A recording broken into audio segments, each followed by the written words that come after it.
Hello.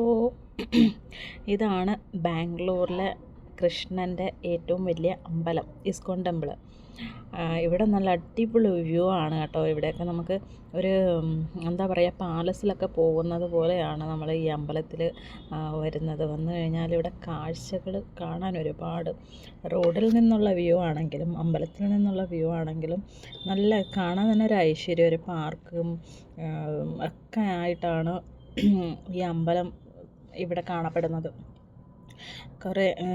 കുറേ ഉണ്ട്. ഒരു ദിവസം ഫുള്ള് നിന്ന് നമ്മൾ നിന്നെങ്കിൽ മാത്രമേ ഇത് ഫുള്ള് ആസ്വദിച്ച് കണ്ട് അവിടെ കുറേ നേരം സ്പെൻഡ് ചെയ്തിട്ടൊക്കെ വരണം. അപ്പോഴാണ് അതിൻ്റെ ഭംഗി നമുക്കത് മനസ്സിലാവുന്നത്. ഇതൊക്കെ കണ്ടോ, നമുക്ക് അവിടെ നിന്നുകൊണ്ട് അമ്പലത്തിൽ നിന്നുകൊണ്ട് നമുക്ക് പുറത്തോട്ടുള്ളൊരു വ്യൂ ആണ്. അതും എന്ത് ഭംഗിയാണ് കാണാൻ തന്നെ, നല്ല പച്ചപ്പും ഒക്കെ ആയിട്ട്. അത് ടൗണിൽ ഇങ്ങനൊരു സ്ഥലം യശന്തപുരത്താണ്. യശന്തപുരം രാജാജി നഗറിനും ഇടയ്ക്കാണ് ഈ ഇസ്കോൺ ടെമ്പിൾ വരുന്നത്. ആരെങ്കിലും ബാംഗ്ലൂർ വരുന്നുണ്ടെങ്കിൽ തീർച്ചയായിട്ടും നിങ്ങൾ മിസ് ചെയ്യാതെ ഈ അമ്പലം പോയി കാണണം കേട്ടോ. അത് കാണേണ്ട ഒരു കാഴ്ച തന്നെ, അത് പറഞ്ഞറിയിക്കാൻ പറ്റത്തില്ല. അതിനകത്തെ വിഗ്രഹമൊക്കെ എന്ന് വെച്ചാൽ സ്വർണ്ണത്തിലാണ് പണിതേക്കുന്നത്. അത് കാരണം തന്നെ അതിനകത്ത് നമുക്ക് ക്യാമറ അലൗഡ് അല്ല. പുറത്തെ വിഷ്വൽസ് മാത്രമേ നമുക്ക് എടുക്കാൻ പറ്റത്തുള്ളൂ. അങ്ങനെ എത്ര സമയം വേണമെങ്കിലും നമുക്ക് അവിടെ പോയി ഇരിക്കാം. പിന്നെന്ന് വെച്ചാൽ ഇത് നമ്മൾ ഉള്ളിൽ കയറി ചെന്നിട്ട് മെയിൻ കവാടത്തിലോട്ട് കയറുമ്പം തന്നെ നമുക്ക് 108 പടികളാണ് അവിടെ കൊടുത്തേക്കുന്നത്. അത് നമ്മൾ ഹരേ കൃഷ്ണ അത് പ്രെയർ ചൊല്ലിക്കൊണ്ടാണ് നമ്മൾ ആ 108 പടിയും കടന്ന് മുകളിൽ ചെല്ലുന്ന. അല്ലാതെ നമുക്ക് ഡയറക്റ്റ് കയറി പോകാൻ വേണ്ടി വേറെ വഴി സ്റ്റെപ്പ് കൊടുത്തിട്ടുണ്ട്. നമുക്ക് അങ്ങനെ പടി ചവിട്ടി പോകണ്ടെന്നുണ്ടെങ്കിൽ നമുക്ക് വേറെ വഴിക്ക് കൂടെ പോകാം.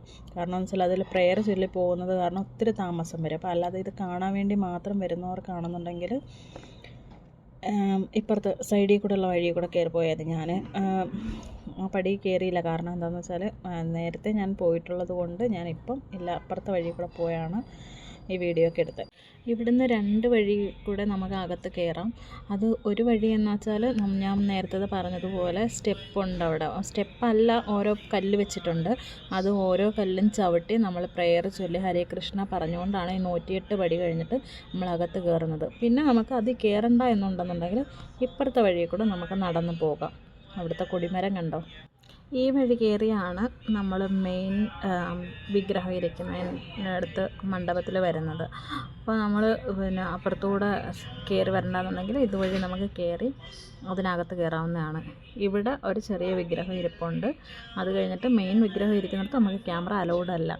നല്ല അടിപൊളി പീസ്ഫുള്ളായിട്ടുള്ളൊരു സ്ഥലമാട്ടോ. നമുക്കവിടെ വന്നു കഴിഞ്ഞാൽ ഇവിടെ നമുക്ക് തിരിച്ച് പോകാൻ തോന്നില്ല. അത്രയും എന്താണ്, നല്ല തിരക്കാണെങ്കിൽ പോലും കാമാൻ ക്വയറ്റാണ്. നമുക്ക് അവിടെ ഇരുന്ന് കുറേ നേരം ഇരുന്ന് അവിടെ നിന്ന് ഭക്ഷണമൊക്കെ കഴിച്ച് അവിടെ നിന്ന് പ്രസാദമൊക്കെ കിട്ടുന്ന കഴിച്ച് ആസ്വദിച്ച് മടങ്ങി വരാം. അത്രയും നല്ല. ഇത് നല്ല ഉയരത്തിലായത് കാരണം നമുക്ക് മണ്ണിൻ്റെ ഏറ്റവും മുകളിൽ ചെന്നിട്ട് നമ്മുടെ റോഡിലോട്ടുള്ള വ്യൂ ആണ്. മനോഹരമായിട്ടുള്ള കാഴ്ചയാണത്.